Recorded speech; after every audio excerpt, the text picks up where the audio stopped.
Evangelina Volpe singing No Good. That's rude, Allison. I liked it. Then you're really gonna like our next guest, Ankita. She is the Middle East correspondent for NPR. She also happens to be my professor for my international news seminar. So please cheer extra loud so she gives you some leeway if I turn in a Blackboard post late. Woo!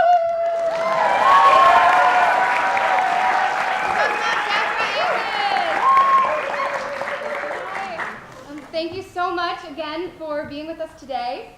So you are a Middle East correspondent for NPR, as I mentioned, really heavily involved in reporting in Syria, especially before, as you mentioned to me, before reporting in Syria was cool.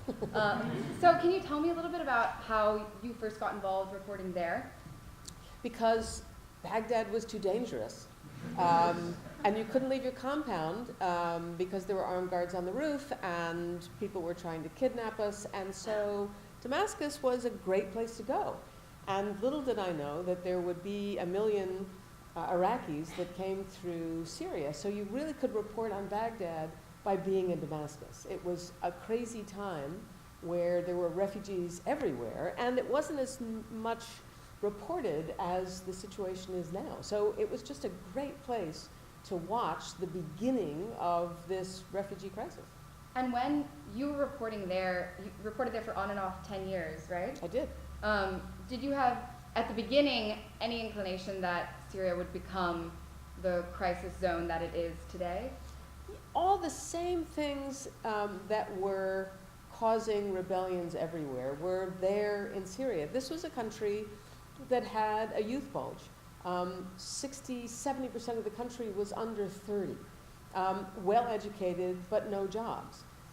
There was a global warming component, and that was true all over the Middle East.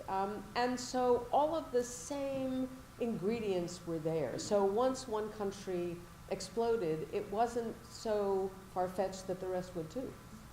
And what kind of preparations do you need to make as a journalist going into an area like this?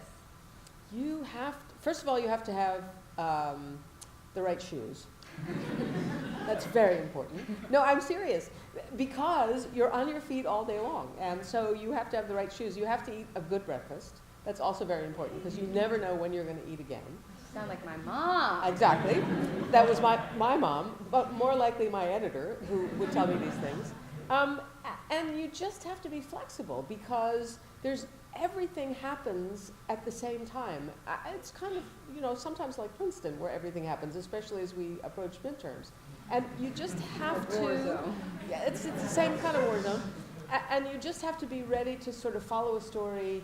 Somebody will cross your path. That's interesting. That's more interesting than the thing you found at 10 o'clock in the morning, and you follow it till the end of the day, because you have a sense that this is a story and you actually can complete it in the time necessary to meet your deadline.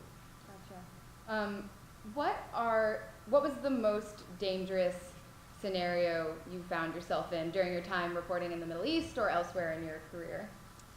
It was all vaguely dangerous, but everybody is careful. There's a community of correspondents. There's a lot of women now who are war correspondents, and so we watch out for each other. And if somebody is going in from a company that doesn't quite have a good security plan, you make a deal with them. You call me. You tell me when you cross the border. You tell me when you get out. If I don't hear from you in 4 hours, I'll call your office. I'll be the one to do it. And so you always have backup with your friends, with your network. I mean, your office, my office, is great in backup, but not everybody has the institution like National Public Radio. But it's always random. You never can plan it. I had come into Turkey. I was in Syria. I'd moved into Turkey. I thought I was safe. I watched a car bomb go off. And that's the hard part about doing this kind of work, that it's nothing you can plan for. You just try to make yourself as safe as you can, and honestly, hope for the best. Right. When we were talking earlier, you had mentioned an incident in Somalia. Would you tell everyone that story? We were kidnapped by the people who were supposed to protect us. When you went to Somalia, you had to hire gunmen, and they were called technicals. Everybody did it because there was no government and everybody had guns. So you hired 3 or 4, and at some moment ours kidnapped us and locked us in a compound and took all of our gear. And I didn't realize at first that it was a labor dispute. They wanted a raise. And the only way to ask for it was to kidnap us. And so they let 2 of us out, and we went to another group of journalists because we had to raise money. They wanted cash, and we brought back $1,000, and they said, but we work for National Public Radio, so we need a receipt. I said, okay. And we wrote it in English, but they didn't speak English, so we wrote, we idiots, receive from you $1,000. You will not get any NPR cups for this money. And they signed it. And I brought it back to our accountants who needed a receipt. A receipt for your ransom. For my ransom, yes. So you had mentioned earlier kind of this network of female reporters in a dangerous area like the Middle East. What is that like? Are you in a lot of contact with the other women doing what you're doing? Absolutely. I'm bringing one to class, in November, and I can't do my job without her. It's not that my office really understands that, because they're not out there with us. But more and more, when I first started in this business, it was really rare for women to be in the Middle East because everybody thought it was too dangerous or it was too male. But it turned out that we did better than our male counterparts because we could talk to both men and women. And so over the years, I've seen that balance shift. And now, if you are in Beirut, almost all the war correspondents are women. The best of them are female. And so, yeah, we're kind of like a club. It's really pretty great. And what is one of your favorite stories that you've reported on?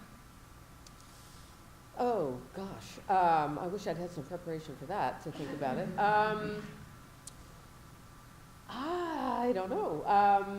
Off the top of my head, I'm stumped. Well, you told us the story of the Saudi Arabian women drivers. Oh, wow. Yes, I forgot about that. Yes. I've been following them for 25 years. The first protest to drive was in 1991. All of those women, they lost their jobs, they lost their passports, and I couldn't even talk to them. They couldn't talk to a foreign journalist for 25 years. And 2 years ago, I went to another protest. The band was still on, and I was in a car, and the woman with me, Aziza, said, I think I'm going to drive. I said, okay. So she pulled off the highway, and she dismissed her driver, and it was a Thelma and Louise moment. And something that is so normal in my life in America, I thought, I am so breaking the law here. And we drove, and she picked up the phone. Now she's breaking 2 laws. She's on the phone, and she's driving. And she's telling her best friend, I am driving. And I thought, you're going to kill me. And when we finally got to her driveway, her husband walked out the front door and said, I am not as brave as my wife. And it was brave. It was brave of her to do it. And it was great. And this year, they just had the ban lifted. For the first time ever, Saudi women are going to be able to drive. And I texted every one of those women. And they all texted me back. And they were so excited. And so was I.